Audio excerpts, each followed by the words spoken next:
Comment peut-on sortir de l'isolement, refaire sa vie à plus de 70 ans lorsque malheureusement l'être aimé n'est plus là? Depuis quelques années, depuis qu'elle a eu le courage de pousser la porte d'une agence matrimoniale, Denise ne se pose plus ces questions. Elle a retrouvé les joies d'une vie à deux, a pu recréer une complicité avec un homme, veuf lui aussi. Denise n'a pas oublié son défunt mari avec lequel elle a partagé 40 ans d'un amour sans nuage, mais elle ne craint plus de mourir seule, est à nouveau en paix.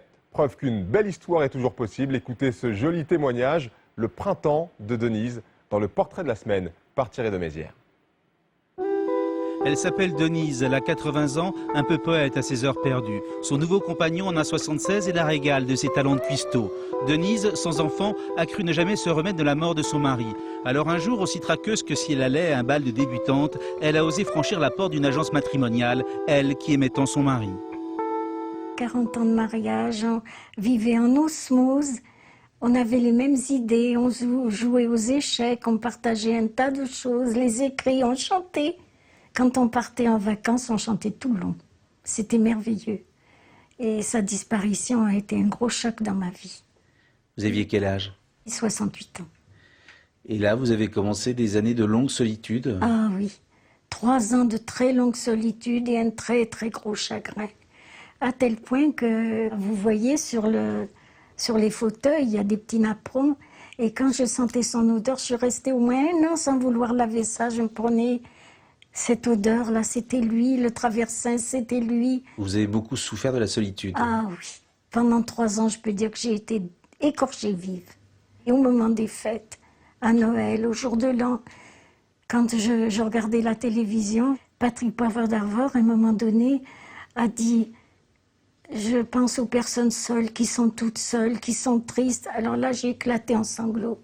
J'ai dit vraiment, cette solitude, c'est quelque chose d'épouvantable. Qu'est-ce qui vous faisait le plus peur dans la solitude? Et surtout, la peur de mourir et que personne s'en aperçoive, et, excusez-moi, de pourrir dans un lit. Et qu'est-ce qui vous a donné l'idée de faire appel à une agence matrimoniale? C'est pas évident, vous savez.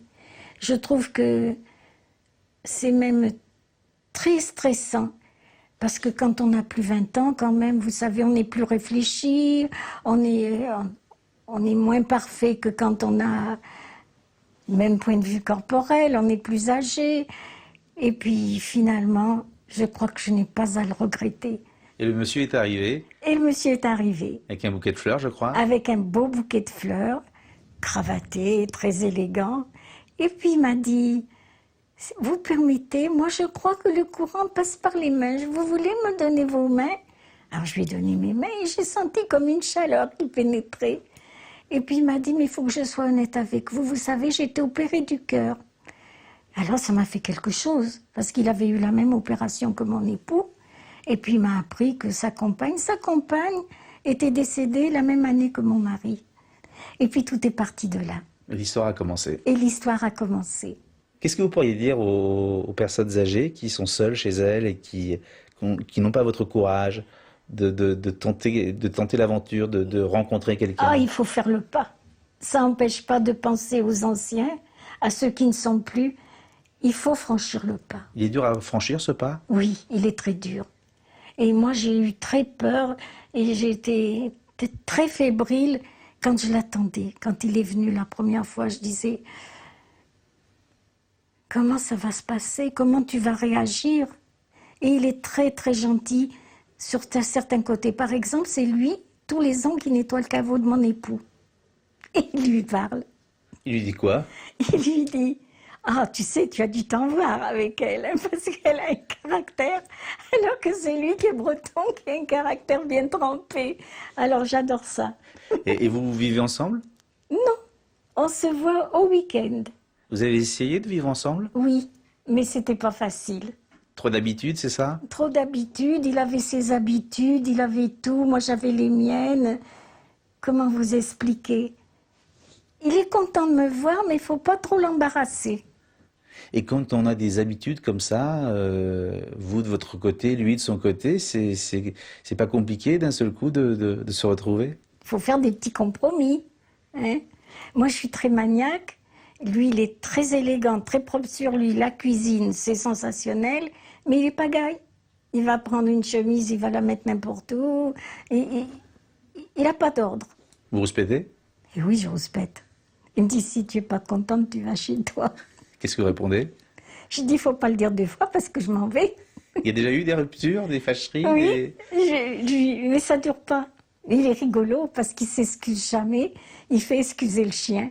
Il dit, il y a Titi qui s'excuse parce qu'il a été méchant.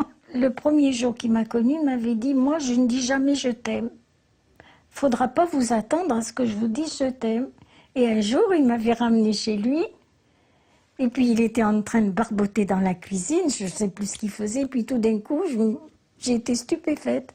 Il me dit, tu peux pas savoir ce que je peux t'aimer. Mais c'est formidable parce qu'il ne m'a jamais redit. Mais ça avait de l'importance. Vous avez envie de vous remarier, de vous paxer Oh non, du tout, du tout. D'abord, pour une question de retraite. Parce que j'ai une retraite confortable. Vous comprenez, mon mari est ingénieur. Envie de partager alors? Ah non, chacun pour soi. On fait les commissions, il fait ses commissions. Il me fait des cadeaux dans les commissions. Moi, je lui offre des bons vins parce qu'il est amateur de bons vins. C'est pas une ivrogne, je vous le dis tout de suite. Hein. En tout cas, vous avez l'air très rayonnante et très heureuse. Ah oui, je suis heureuse. Je suis en paix. Vous diriez que vous êtes amoureuse? J'y suis attachée. C'est pas la même chose. C'est pas la même chose.